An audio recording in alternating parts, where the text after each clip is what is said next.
down and show us 3 ways to progress the squat. So he's got full reins.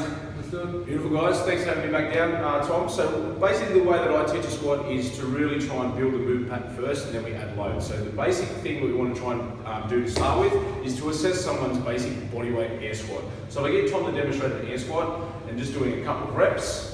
So what we can see here is his hands are right in front, he's keeping a nice neutral spine, knees are going out over the toes, they're not caving in. He's sitting his hips back, he's not sort of creeping too far forward and keeping the weight in the heels. Now if someone can do that, the way to progress them is to add load. So the way we can do that is a simple goblet squat. Now the main thing we want to try to achieve is we want to try and make sure that Tom maintains the same range and the same technique.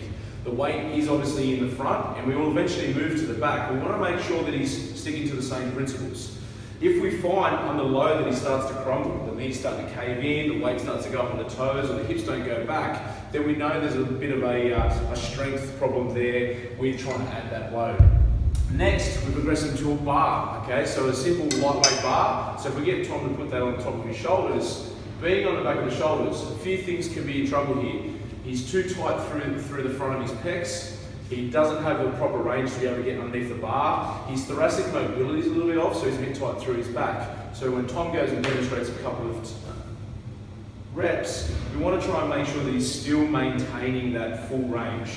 But now the weight starts to change, so he will be leaning over a little bit more because the weight is going from the front to being on the back.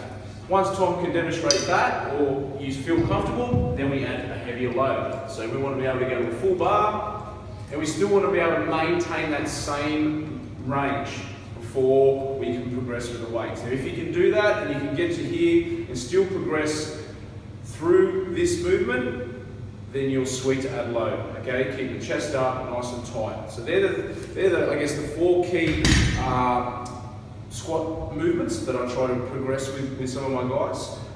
You guys might be, at the air squat stage and you might want to go to the goblet squat. Most people can handle a goblet squat at the front, but never ever go and, I guess, progress to a heavier barbell without having that proper movement back first.